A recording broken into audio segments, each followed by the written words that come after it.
Tumour हमारी body में बनने वाली गिल्टी यानी लैम्प को कहा जाता है। ट्यूमर की फॉर्मेशन सेल की अब नॉर्मल ग्रोथ की वजह से होती है। याद रहे कि ट्यूमर हमारी बॉडी की किसी भी लोकेशन और आर्गन में डेवलप हो सकता है। इसके अलावा ट्यूमर का साइज भी अलग अलग होता है, यानी कुछ ट्यूमर साइज में बहुत छोटे होते हैं जैसा कि पेपिलोमा, और कुछ ट्यूमर काफ़ी बड़े साइज के हो सकते हैं जैसे कि लाइपोमस वगैरह। आमतौर पर ट्यूमर्स की दो टाइप्स होते हैं, benign tumours, malignant tumour. Benign tumour ऐसे ट्यूमर होता है जो सिर्फ एक ही लोकेशन पर ओवरग्रोथ बनते हैं। ये ट्यूमर जिस्म के बाकी हिस्सों में नहीं फैलता, इसलिए इनको नॉन कैंसरस ट्यूमर भी कहा जाता है। बिनाइन ट्यूमर ज़्यादा हार्मलेस होते हैं और इन्हें किसी किस्म के ट्रीटमेंट की ज़रूरत नहीं होती, लेकिन बिनाइन ट्यूमर साइज में बहुत काफ़ी बड़े हो जाते हैं और आसपास मौजूद आर्गन पर प्रेशर डालने लगते हैं, जैसा कि मेनिंजियम। ऐसे ट्यूमर को रिमूव करना जरूरी होता है। सेकेंड टाइप ट्यूमर, जिन्हें मैलिग्नेंट कहा जाता है, ये काफ़ी डेंजरस टाइप के ट्यूमर होते हैं। इनको कैंसरस ट्यूमर भी कहा जाता है, यानी ये ट्यूमर अपनी आसपास के टिश्यू में फैलने की सलाहियत रखते हैं। इसके साथ साथ इन ट्यूमर में से कुछ सेल्स अलग होकर लिम्फेटिक वेसल्स या फिर ब्लड वेसल्स के रास्ते बॉडी के दूसरे आर्गन में भी ट्रेवल कर जाते हैं, और जिस आर्गन में जाते हैं वहां पर भी मल्टीप्लाई होकर ट्यूमर बना देते हैं।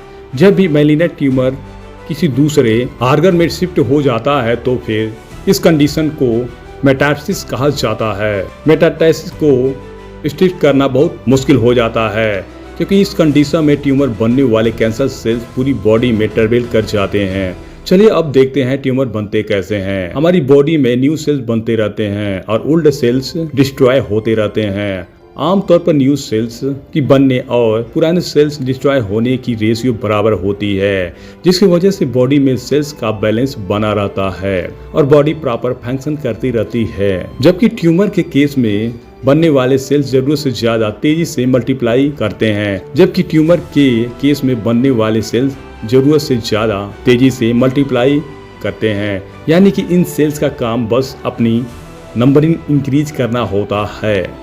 जब ये सेल्स किसी लोकेशन पर बहुत ज़्यादा ओवरग्रोथ कर जाते हैं तो उस जगह पर लंप यानी गिल्टी सी बनने लगती है, जिसे ट्यूमर कहा जाता है।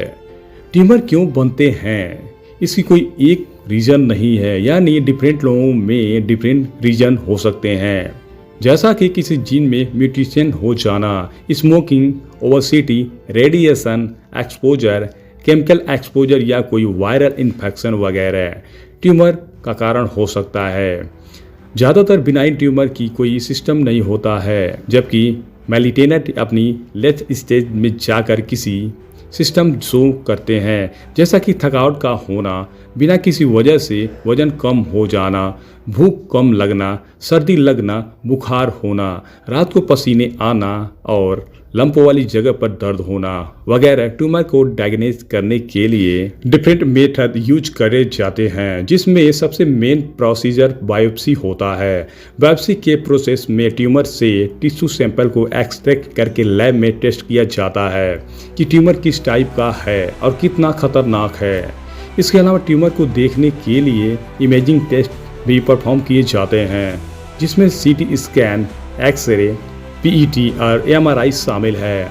आमतौर पर बिनाइन ट्यूमर को ट्रीट करने की ज़रूरत नहीं होती है, लेकिन अगर कोई बिनाइन ट्यूमर परेशान कर रहा हो, यानी ज़्यादा बड़ा हो गया हो और आर्गन पर प्रेशर डाल रहा हो, तो फिर ऐसे ट्यूमर को सर्जरी करके रिमूव किया जाता है। इसके अलावा मैलिग्नेंट ट्यूमर को भी सर्जरी के जरिए रिमूव किया जाता है, और अगर ट्यूमर यानी कैंसर जिस्म के बाकी हिस्सों में फैल चुका हो तो फिर chemotherapy, immunotherapy and radiation therapy जैसे ट्रीटमेंट दिए जाते हैं। तो दोस्तों, ये थी छोटी सी वीडियो अच्छा लगे तो हमें लाइक और सब्सक्राइब जरूर करें।